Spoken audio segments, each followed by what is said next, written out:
Quais são as origens do movimento da justiça social? Este é o Visão Libertária, sua fonte de informações descentralizadas e distribuídas.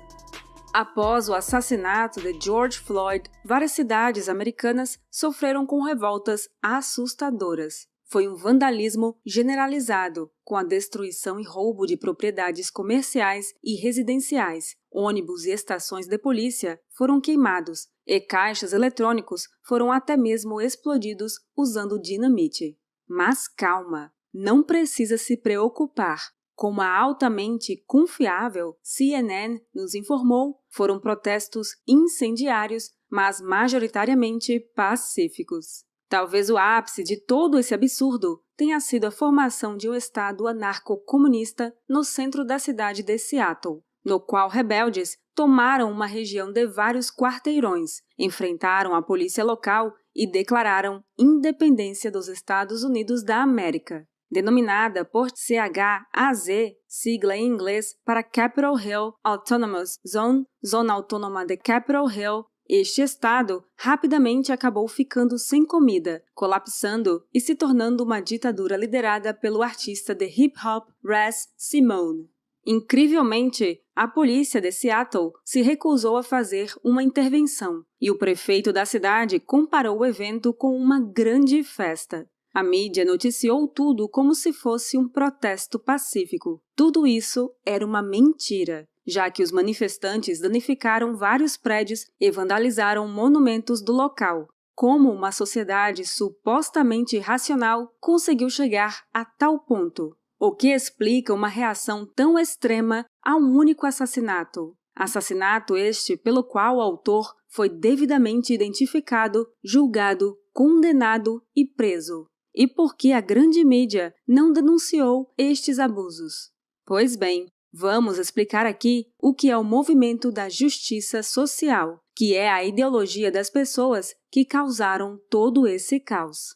De uma maneira bem geral, esse é um movimento com raízes marxistas, que prega a luta contra estruturas opressivas supostamente baseadas em uma hierarquia de poder. Explicaremos melhor como essas estruturas são caracterizadas, mas primeiro precisamos deixar bem claro aqui uma coisa: nem todos os movimentos sociais são inválidos. O movimento da justiça social vai exatamente contra os ensinamentos de Martin Luther King Jr., pois pregam que as pessoas devem sim ser julgadas pela cor da sua pele. Isso, pois, ao invés de vir de uma tradição liberal, esse movimento vem da escola marxista, que na prática prefere destruir as pessoas de sucesso para que todos sejam iguais na miséria. Podemos relacionar os princípios da justiça social com teorias que se difundiram na Europa após a Segunda Guerra Mundial. Em um certo momento, ficou absolutamente claro para todos que o comunismo tinha falhado, já que os países comunistas eram mais pobres que os capitalistas. Quando os marxistas perceberam tamanho fracasso, eles precisaram criar novas teorias que explicassem o porquê da revolução ter falhado. O objetivo de tais teorias era buscar um caminho diferente tanto do capitalismo quanto do comunismo soviético. Uma dessas vertentes marxistas é a Escola de Frankfurt, com sua teoria crítica. Nas palavras do filósofo e sociólogo alemão Max Horkheimer, que chegou a ser diretor do Instituto para a Pesquisa Social da Universidade de Frankfurt, o propósito da teoria crítica não é descrever a realidade, e sim mudar a realidade. É alcançar a emancipação dos seres humanos das circunstâncias que os escravizam. Importante observar aqui a velha ideia socialista de que um grande sábio pode esculpir a sociedade, mas também uma ideia nova, a de que sociedades e culturas são construções sociais, ou seja, não tem relação com a realidade objetiva. Aspas para o também filósofo e sociólogo alemão Herbert Marcuse: a verdade da arte se encontra no seu poder de quebrar o monopólio da realidade estabelecida para definir o que é real. A interpretação feita por alguns intelectuais que desenvolveram a teoria crítica é que a cultura ocidental tinha sido construída pela burguesia. Na cabeça desse pessoal, foi por isso que o comunismo tinha falhado, já que a cultura define a realidade, então seria necessário desconstruir a cultura burguesa para que as pessoas comuns finalmente pudessem executar a revolução do proletariado. Outro ramo da filosofia, fundado a partir das ideias de Marx, foi o pós-modernismo. Esse movimento se opõe à racionalidade do iluminismo, dizendo que devemos duvidar de tudo. Afinal, de acordo com eles, qualquer história que possa ser contada não passa de uma narrativa, um mero construto que foi elaborado em busca de poder. Ou seja, basicamente, a verdade objetiva não existe. Ela é criada pelos humanos e todas as crenças devem ser igualmente respeitadas. Veja, por exemplo, o que pensa sobre a lei o filósofo francês Michel Foucault, que rejeitava o rótulo de pós-modernista, mas é frequentemente associado a essa escola. Abre aspas, o Código Penal não foi criado pelas pessoas comuns, nem pelos aldeões, nem pelos proletários, mas inteiramente pela burguesia como uma arma tática importante neste sistema de divisões que eles desejavam introduzir. Fecha aspas.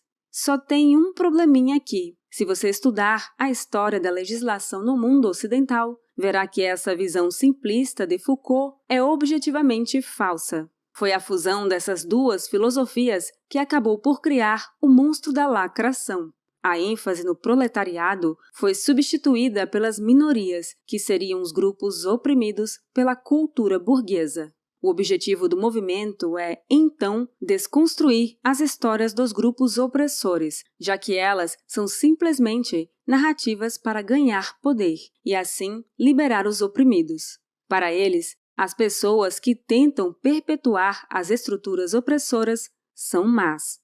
O grande pensador canadense Jordan Peterson se refere à justiça social como marxismo cultural pós-moderno, sendo criticado por isso.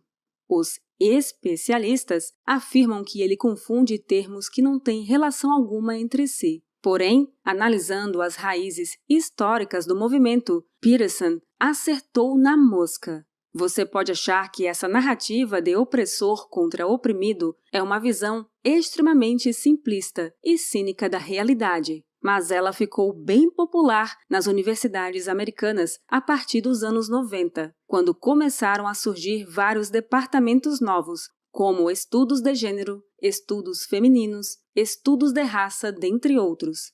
A ideologia se tornou cada vez mais desconexa da realidade nas bolhas progressistas que se formaram nestas universidades. Seja como for, o movimento explodiu em popularidade após a crise de 2008, já que as pessoas procuravam por um bode expiatório para explicar tal cataclismo financeiro. Hoje em dia, a justiça social está bem difundida pela cultura e pela sociedade, e parece ter uma grande influência sobre a grande mídia e departamentos de RH ao redor do mundo. Uma das narrativas mais empregadas é a de que qualquer disparidade de resultado entre as raças e entre os sexos é o produto de uma estrutura opressiva. Por exemplo, se em um curso de engenharia civil se formam mais homens do que mulheres, é culpa do patriarcado opressor. Mas isso ignora totalmente a natureza humana. Existem mais homens que querem ser engenheiros do que mulheres com esse desejo. Por outro lado, existem mais mulheres que querem ser enfermeiras. A natureza humana é tal que a preferência dos homens é diferente da preferência das mulheres, e isso não é uma construção social. Não podemos mudar a natureza. Você já deve ter ouvido falar que a diferença de remuneração entre os sexos é de 30%, mas essa história não faz sentido algum. Pense bem, se fosse mais barato contratar uma mulher do que um homem para sua empresa, você só contrataria mulheres. A demanda por funcionárias do sexo feminino subiria e a demanda por homens cairia. Assim, no livre mercado, os salários acabariam por se igualar. De fato, se analisarmos os dados de salários para profissionais no mesmo emprego e com a mesma experiência, a diferença de salários entre homens e mulheres fica bem pequena, em qualquer país do mundo, da ordem de 5% ou menos. Essa pequena diferença pode ser explicada por leis estatais, como a obrigatoriedade de licença maternidade com remuneração integral. Outro problema com esse movimento social é que, na sua ânsia por ser politicamente correto, ele acaba chegando a conclusões um tanto controversas. Por exemplo, veja esse infográfico do Smithsonian, a mais importante rede estatal americana de museus, instituições educacionais e de pesquisa. Nele estão definidos alguns elementos do que é chamado de cultura branca ocidental, que supostamente é a cultura que foi normalizada nos Estados Unidos. Dentre os elementos da suposta cultura, temos o método científico, o pensamento objetivo e racional, o trabalho duro, o respeito à autoridade, a baixa preferência temporal, a pontualidade, as boas maneiras, entre outros. Aqui cabem diversas objeções. Primeiramente, note que essas características não são exclusivas do Ocidente, muito menos das pessoas brancas. Não é preciso dizer que todos os indivíduos de todas as etnias usam a racionalidade para tomar suas decisões. De fato, outros povos descobriram, de forma independente dos europeus, que trabalhar duro, pensar no futuro e tratar bem os seus vizinhos são, sim, bons costumes. Além disso, se essas características supostamente ocidentais são indubitavelmente positivas e que todas as pessoas se beneficiariam em cultivar, qual é o propósito de desconstruir uma cultura que se tornou bem-sucedida após milênios de evolução? Todos os povos acabaram por reconhecer que o método científico é muito bom para a construção de conhecimento, adotaram a ciência ocidental voluntariamente e abandonaram suas crenças sobrenaturais.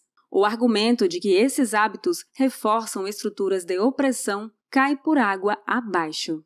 É fato que existem pessoas de má índole, mas elas não são maioria. Não devemos buscar, junto ao Estado, a solução para esses problemas. Acredito que os piores pecados dos justiceiros sociais são cometidos quando eles tentam usar o Estado para infringir nas liberdades individuais, principalmente quando a solução que eles propõem envolve uma lei discriminatória, o que fere o direito natural. Esse tipo de lei, mais cedo ou mais tarde, será abusada pelo Estado. E, ironicamente, as pessoas mais pobres e marginalizadas da sociedade tendem a ser as mais prejudicadas. Nós, libertários, defendemos que a liberdade de expressão deve ser absoluta. Não cabe a ninguém escolher as palavras que você vai usar. Essa é uma escolha sua. É sua liberdade individual. É muito importante lutar para que leis que coíbam tal liberdade não sejam instauradas. Para saber mais sobre liberdade de expressão, confira o vídeo Quem defende a liberdade de expressão, aqui no Visão Libertária. O link está na descrição. Outra situação, ainda mais horrorosa, ocorre também no Canadá.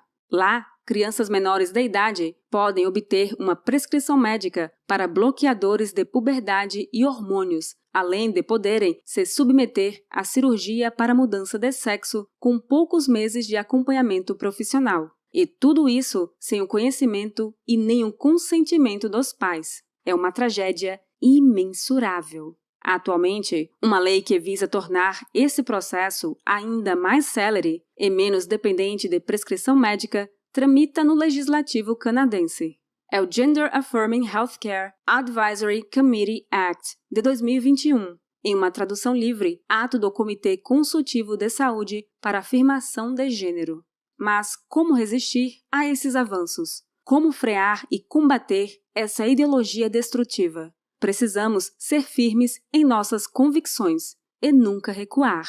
Devemos enfrentar suas ideias e expô-las pelo que são, uma ideologia sem pé nem cabeça. A presunção marxista de que as hierarquias sociais são tirânicas e baseadas em poder é falsa. A ideia de que simplesmente desconstruir essas estruturas vai resultar em um mundo sem opressores, onde todos podem compartilhar todas as riquezas, é completamente absurda. Lembre-se que o estado natural da humanidade é a miséria, e o verdadeiro milagre a ser estudado e celebrado é a prosperidade. E nós vivemos na época mais próspera da história da humanidade, graças ao capitalismo.